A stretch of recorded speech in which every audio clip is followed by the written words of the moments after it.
I would like to take any politician in the United States that is anti-gay, lesbian, trans, any form of gender identity issue. Meet me on the golf course. Let's play 18 holes. And when we're done, I'm going to shake your hand and say, thank you for the round. Did you know I'm trans? I spent my entire life as a male person. I was called a tomboy. I lived as a lesbian and always dressed in men's clothes, short hair, always looked masculine. I can't tell you how many times I was told that I was in the wrong bathroom, even though I wasn't. It wasn't until the 90s when I actually met a trans man. I was like, oh wow, this is something I could do. People who meet me are stunned when I tell them I'm trans. Couldn't even tell you all the letters of the LBGQ, TRXYZ, whatever they are. I'm not aware of what social changes are happening. I've kind of sequestered myself in being a straight white man. Welcome to Queer Storytime, the podcast. This is a brave space for sharing queer and trans stories of radical affirmation, acceptance, empowerment, and healing. I'm your host, Stevie Ingram. I so look forward to you joining us. If you haven't done so already, please be sure to subscribe to this podcast. Alrighty, y'all, queer in 3, 2, 1. Let's go. I'm about to do 3 things that I have never done in queer storytime history, so stay tuned and come along with me. First, I'm taking Queer Storytime on the road with me as I move across the United States. And later on, this episode of Queer Storytime, episode number 20, will include an on-the-road interview with a 71-year-old trans man. I'm super excited. Number 2, as you can see, I am introducing and integrating a vlogging component to this episode of Queer Storytime, of which will only be available here on YouTube. And lastly, because I'm moving, I want to give you all a brief behind-the-scenes tour of Queer Storytime, because once I arrive at my destination, you're going to see an entirely new background for Queer Storytime in upcoming episodes. Alrighty, y'all, welcome to the brief behind-the-scenes of Queer Storytime. There's really not much to see, but the reason that I'm doing this is once I get to my destination, I'm going to have an entirely different background than I used to have. So as you can see, my Queer Storytime logo is being projected on the TV, and there used to be a bookshelf here behind my shoulder and also over here on the opposite side of my desk, of which is no longer there because, as you can see here, I'm in the midst of a move and packing many things. So I just wanted to give you a brief little tour. As I said, once I get everything set up at my new destination, it's going to be an entirely new aesthetic in the background for Queer Storytime, of which I'm super excited about. Oh, and as usual, make sure you stay tuned until the very end of this episode, as I have some exciting opportunities for queer community and connection with all the Queer Storytime listeners globally. So stay tuned, y'all. Welcome, everyone, to this on-the-road episode of Queer Storytime. You're listening to episode number 20. So I'm in the midst of a move from Arizona to the Chicago area, and I'm currently road tripping it with today's guest. We're not going to do a grounding or mindfulness practice today, so let's just get right into it. Terence! Hey! You are a 71-year-old transgender man. How did you first discover that you're trans? So the word trans was not part of my vocabulary as a young child, but I was always masculine, always called a tomboy, always thought I was a boy. It wasn't until I was about 18 or 19 I saw a movie about Christine Jorgensen, who went to Europe to have a sexual reassignment. Christine was male, became a female. I thought, well, gee, I don't want to be a female, but wonder if I could do that. It was not until 1991 that I was introduced to some transgender men that set me on my path and started my hormone therapy to transition. That's amazing, Terence. And how were those initial years for you when you started to transition? Did you first do like a social transition and then start the medical transition, or how did that look? Right. At the time I started, it was required psychotherapy and living as a male for 12 months prior to any hormone therapy. So my actual hormone therapy started in 91, but my transition to start hormones started in 1990. Wow, that's wonderful.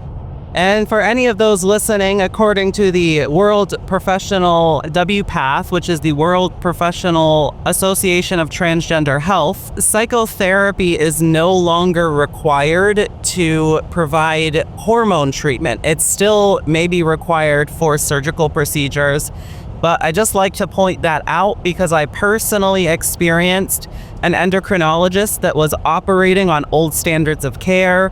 And of course, I'm saying this as a physician. Now, I know that there's global listeners to Queer Storytime, but I do want to emphasize, largely for North America and likely for other countries around the globe, psychotherapy is no longer required to get access to hormones. But do look into the laws that are in your current area. So, Terence, how did your family initially take your transition? Very interesting. My eldest sister, who was always my closest and best friend, said that there are such things as birth defects. My middle sister said, I didn't like you as my sister, but I love you as my brother.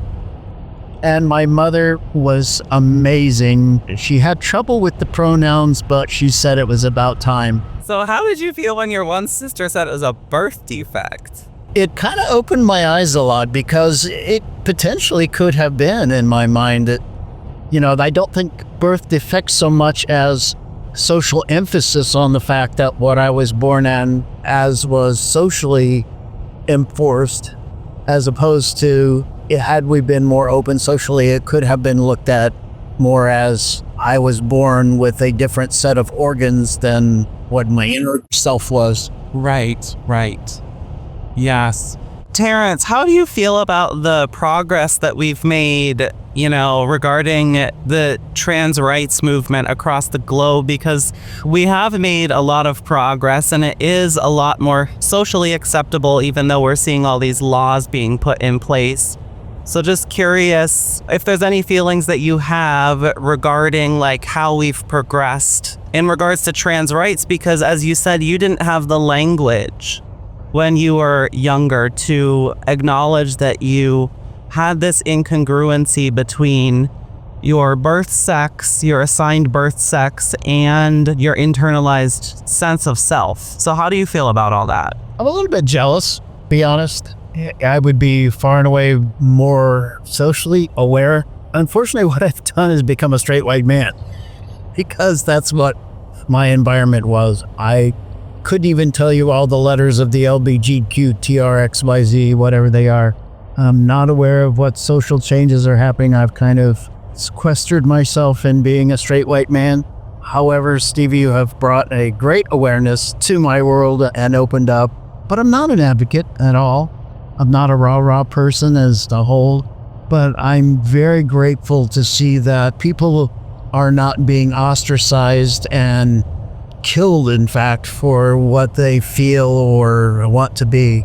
I always go back to Boys Don't Cry. That movie just put the fear of God in me because it was my time of transition when all that took place. I love that. Yes, we have made a lot of progress. And I just was thinking as you were talking about being a straight white man, that how we met. I just want to tell all the QST listeners how Terence and I met because it is very serendipitous.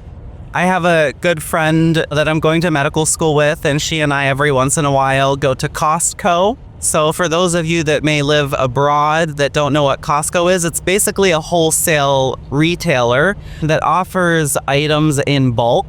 And so sometimes we'll just go walk around Costco, and they also have these vendors that around the store that will allow you little samples of the various things that they're selling in Costco. So I was there with a friend. We were just walking around Costco, And my friend Hannah and I were like, why the fuck is this old man following us around? I mean, I know in my transition, since I started feminizing myself, that sometimes men will start following women around or like trying to introduce themselves. I'm like, who the fuck is this guy? Terence is laughing in the background. But anyway, Terence was one of these vendors that offers samples of the various things that they're selling at Costco. And so he and I had met not only over the masala that they were selling, the lentil masala, but over ginger beer. And so I'm going to ask Terence what he thinks about all this. Oh, wow. You know, it's funny. When you and Hannah first came to the ginger beer display, I didn't think much about it. I thought you were quite attractive. In fact, I was not attracted to you, but I thought you were attractive. But there was something in the back of my mind that kind of needled at me. And that was why I started following you around, because I wanted more information. So, and as it turned out, I did finally approach you about the subject, and you were quite open about it. I would have never been so open about that, by the way. Yes, I am transitioning. So, yeah, that was quite the day. We toasted ginger beer. Do you remember that? I do. Yeah, we had a toast. And here we are driving to Chicago now. Yes. So I met Terence about, 3 to 4 months back? Yeah. And, we've become good friends. And, I told Terence that I have this road trip because I'm currently transferring medical schools to get out of a very toxic situation at my prior medical school. So he decided to take me up on the offer, and we are driving about 1,800 miles, which I believe is close to 2,900 kilometers for those living abroad. So here we are. We are currently, as this is being recorded, moving through Oklahoma, as I think I mentioned at the beginning. More than halfway. Yes, we are more than halfway on this trip, and the reason that I wanted to do this special episode with Terence is because, as I've done throughout the history of Queer Storytime, whether it's been on the original Queer Storytime that I started on Instagram Live, or whether it's been on this newer podcast form of Queer Storytime, I've always made it a priority to tell the stories of queer and trans elders. So I thought it was important. Terence has given me this look like, bitch, I'm not an elder. That 71's a number. 71's a number. But those that have a little bit more gray hair and wisdom than those that are younger than us. So today's episode, as you can see, is going to just be a very free flow episode. It's not my standard Zoom interview, but I thought, hey, let's change it up because I'm doing this road trip. So I hope that all of you are enjoying this episode thus far. Okay, so Terence, you said earlier that you began to recognize that you could have this possibility of being trans in the early 90s. And then, what other than when you discovered that trans people exist, did you have kind of a light bulb moment prior to that? Just curious, how that process went for you. I spent my entire life as a male person, and I was called a tomboy. I lived as a lesbian. What do they call those stone butches, I guess? And never really had a light bulb moment. That just was my life. It wasn't until the Christine Jorgensen, the fact that there were people transitioning, and then, of course, in the 90s, when I actually met a trans man, I was like, oh, wow, this is something I could do. So it was, the revelation was actually when I said, okay, fine, I'm doing this. But prior to that, I was just me and always dressed in men's clothes, short hair, always looked masculine. I can't tell you how many times I was told that I was in the wrong bathroom, even though I wasn't. Well, maybe I was, but but yeah, I never had a real revelation until I actually started the transition. Wow. Yeah, and this is exactly why trans representation is so important because, as Terence said, and as I personally experienced myself, so many of us didn't have the language of being transgender. I know for so many of us, and maybe this is different for the generation that's younger than the millennial generation, it's certainly similar for those older than the millennial generation, that, you know, we had the language of like gay, lesbian, bisexual. We had these terms for sexuality, but then within those sexual identities were kind of various gender expressions. But even those various gender expressions, like you just mentioned, Terence, like a stone butch. And I know within the lesbian community, there's various language for how someone expresses their gender identity. And same within the gay male community, like twink, otter, you know, all of those things. But something that I've reflected on myself is that for trans people, there's something about our lived experience that is beyond those identities within the lesbian or gay community. Do you have any thoughts on that? Like how it felt for you? It felt very natural. I mean, I didn't know anything else, so it felt normal. Yeah, it's kind of an interesting thing. And I spent a lot of time with gay men because I identified more with the men than I did with the women. And it's kind of sad to say, but from my background and upbringing, I was told at one point in all my therapy that a child who is sexually molested, which I was, has two potentials. One is completely celibate, the other is a total nymphomaniac behavior. I was on the nymphomaniac scale. I worked as a bar bouncer, for example, at a lesbian bar. I never went home alone. It didn't matter. Somebody had to come with me. I wasn't going to be alone.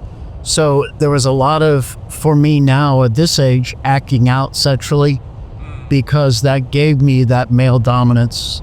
I was able to behave as a man sexually without being a man. I don't know if that makes sense or not. Yeah, that does. So there was a lot of that activity. That would have been like through my 20s and 30s. It wasn't until I was mid-40s where I finally just kind of stepped back and said, you know, slow your roll. And again, it's when I started my transition. So I didn't even start my transition in 91. In 1953, I was born. So in 1993, I would have been 40. So I was 37 when I started my hormone. So that's the same age you are right now. Yeah, it's the same age. Yeah, so Terence and I kind of started our transition around the same time in our mid-30s. So Terence, this is a subject that we talk about on Queer Storytime, and I know this is something that you and I have talked about personally, but how did you initially navigate sexual trauma? I didn't. It's an interesting thing because it wasn't until my elder sister talked to me one day. My mother had no part of this. It was funny. I protected my mother a lot, but she really was absent. So there wasn't any communication with her about it. There was no, gee, my father did this and, you know, somebody should know. But it was my eldest sister who picked up the clues because she also had been molested. She sent me a book and a workbook called Victim No More. And it was then that I started addressing what had happened to me and learned a different language about not that it was wrong, but inappropriate. And I was grateful that she took that path because I never regretted any of it. A lot of people have their hackles raised about this, but I learned a lot from my father. No, he shouldn't have done that. It was inappropriate, but from a sexual point of view, I can't say that I didn't like it. I mean, that's kind of a really bizarre thing that a lot of people think when I say that, but I can't say it was unpleasant.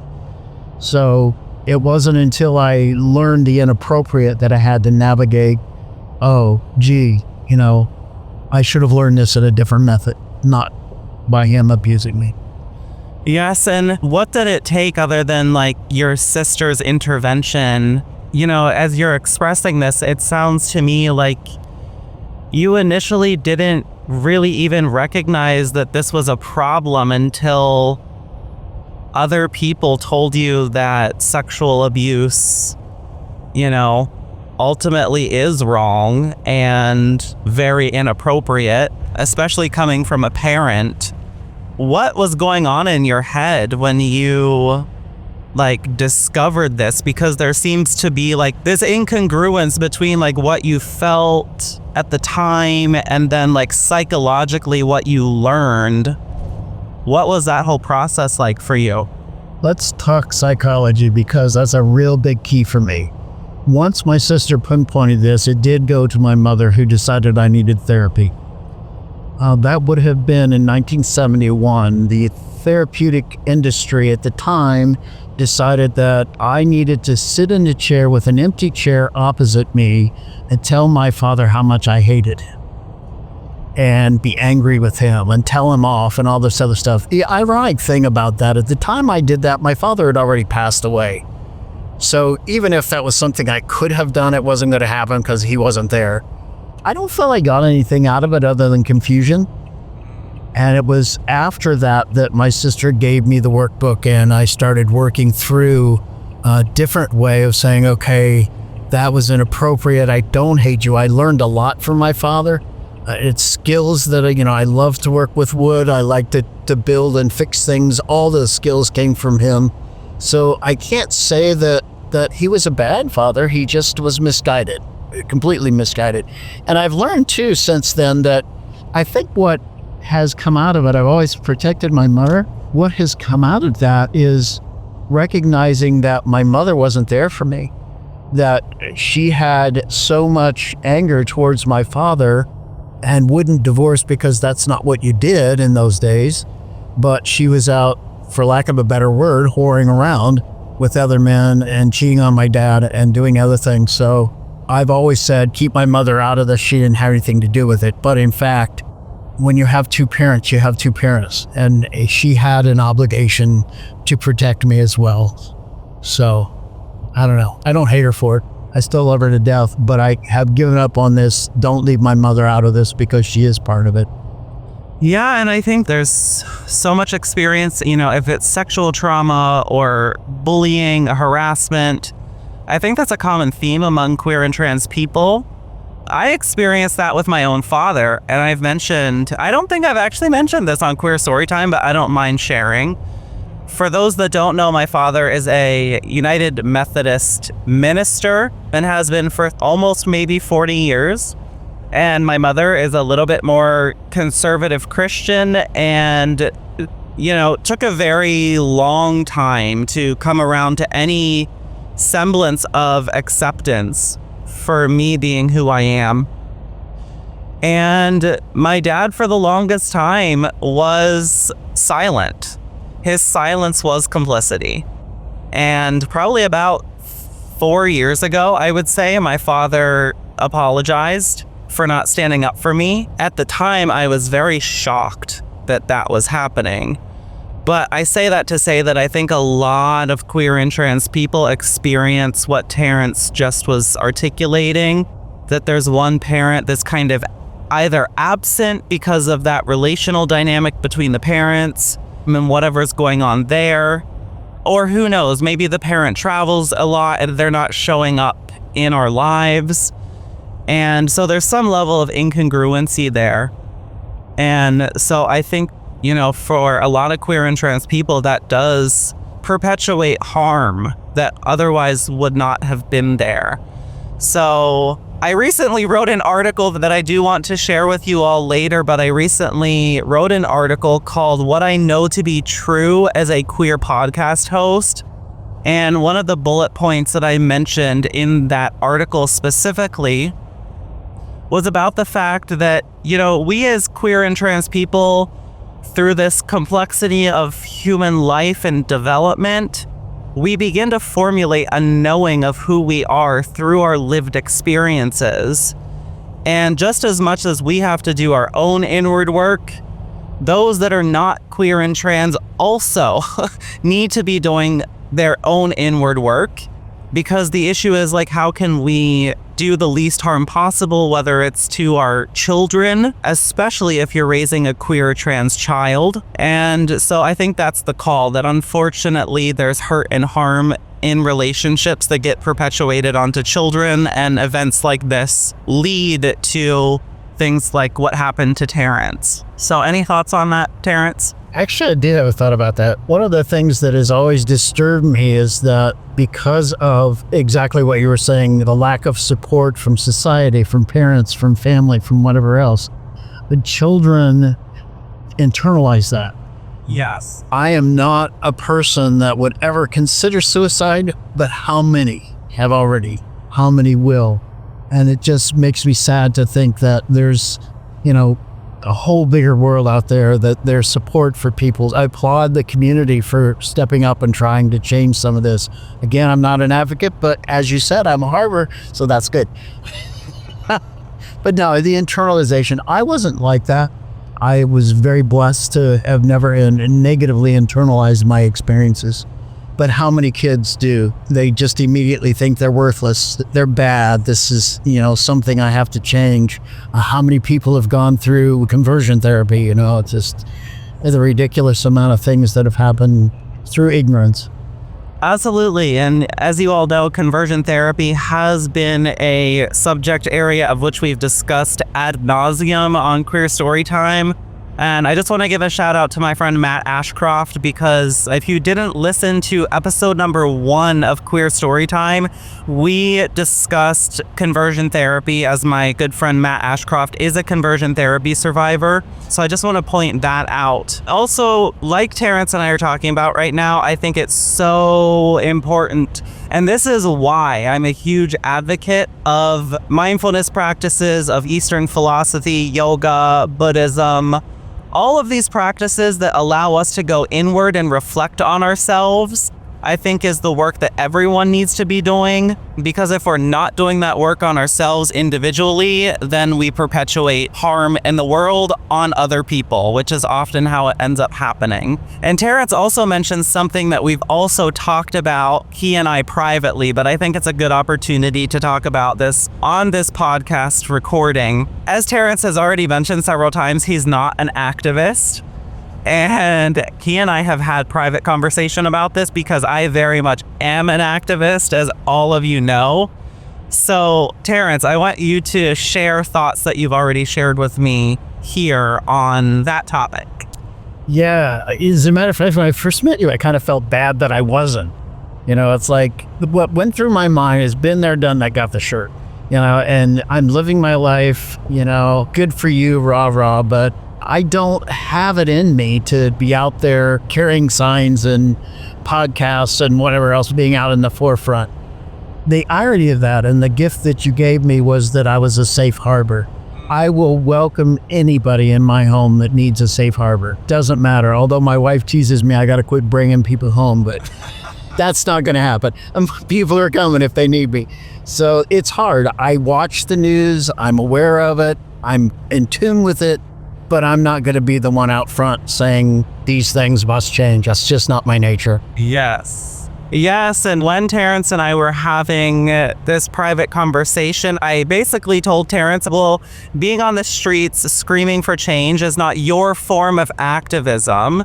And even though Terence may not, take on the identity of activist, him providing safe harbor for anybody, queer, trans, or not, it's his form of activism. I mentioned in my episode that was called the Heal Your Shit. In that episode, I talked about activism and each and every single one of us having a specific role within the activist world. And for some of us, that can be, radically confronting harm in front of politicians, or screaming things on the street or on social media, or whatever the case may be. There are those people, such as myself sometimes, admittedly, that are out there in the public on the front lines screaming on behalf of the entire community.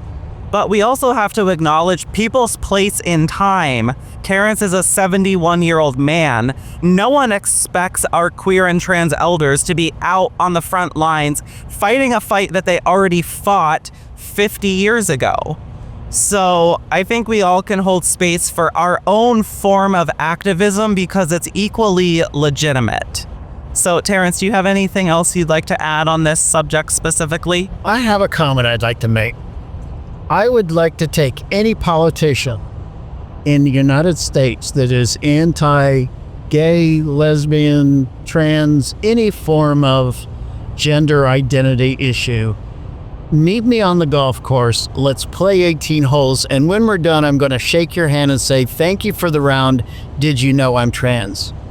There are very few people who meet me that don't already know are stunned when I tell them I'm trans.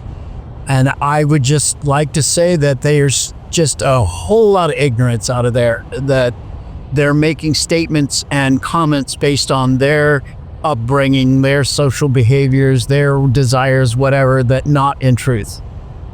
Yes, and that gets back to exactly what I was saying about everyone needs to be doing their own inward work, because every single one of us, whether we identify as queer or trans or not, grow up with particular assumptions, expectations, societal roles, based on gender and sexuality. And, a lot of that is a falsity, often based on religion and religious upbringing and societal expectations. So regardless of whether you are queer or trans or not, you too have things that you can process through regarding the whole topic of gender and sexuality, which is exactly what I wrote about in that recent article, of which I can attach to the description of this episode so all of you have access to it. But I think that's a very vital thing, because queer and trans people have innumerable things that we have to process through in order to get to a place in our lives where we can be honest with our loved ones and say, this is who I am. And luckily, through all of the activism, within the LGBT community over the last century, we have finally gotten to a place where it's somewhat easier for queer and trans people, regardless of what age they're at, to have some level of generalized safety. Now, I say, I try to always inform people that safety is subjective to that individual. So we can't always guarantee safety, which is why I didn't say that Queer Storytime is a safe space. I've said that Queer Storytime is a brave space for telling queer and trans stories. So it may not be a safe place, but I try to make this space of Queer Storytime as safe as I possibly can for these stories to be heard. So any other thoughts or any other thing that you would like to share about Terence? Nope. Let's go to Chicago. Hey y'all, I sincerely hope that you have thoroughly enjoyed this on the road edition of Queer Storytime. As you can see, I have finally arrived at my new place in Chicago and am settling down and getting myself set up. Before concluding this episode, I just want to take the opportunity to formally invite you to the new Queer Storytime Community Hub, which is only available on Patreon. This community is available to those that would like to join as free subscribers and for those that would like to join as paid subscribers. For those of you that would like to become paid subscribers and support this podcast, there will be 3 different tier levels of which you can choose from, ranging from $5 to $15. Now, if you would like to listen to full Queer Storytime episodes, I encourage you to do so within 1 week of its release date, as moving on into the future, there will be a small fee associated with accessing the full archives of Queer Storytime. Some of the features of the paid subscriber tiers include early access to all released Queer Storytime episodes 1 week prior to its public release. You can also receive access to the entire archive of prior Queer Storytime episodes. You'll also receive access to Stevie's hot takes after I record each episode of Queer Storytime. And lastly, you can receive access to Queer Storytime's monthly community connections online via Zoom. This monthly Queer Storytime gathering will include time for community engagement and supportive self-care practices. Beyond this, I would like all of you, my listeners, to know that I personally have decided to transition Queer Storytime off of all Meta-based social media due to the fact that Meta, including Facebook, Instagram, and Threads, has recently instituted very problematic policy that causes further harm and marginalization among queer and trans individuals. So I will be moving my social media presence to decentralized social media on platforms like Mastodon and PixelFed.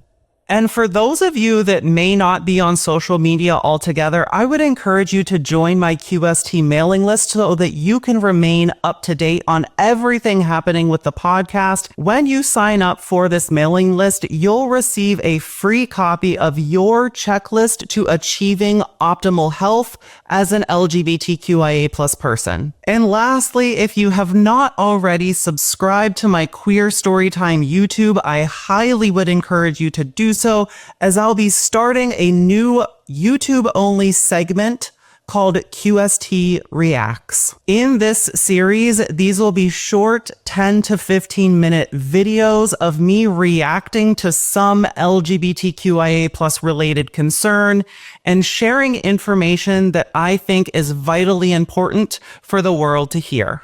So I know that I just threw a lot at you. However, everything that I have just mentioned here will be linked in the description of this episode. This year, I sincerely look forward to getting many more amazing guests to be a part of this podcast and helping our global queer and trans community feel a little bit closer together. I really look forward to you being a part of these new curated Queer Storytime spaces, including Patreon, YouTube, and the QST mailing list. So I hope to see you there. Oh, and last but not least, don't forget to stay tuned for episode 21, of which will be arriving in a few very short weeks, of which we will be continuing conversation on the topic of conversion therapy with two experts in this field. I look forward to seeing you there.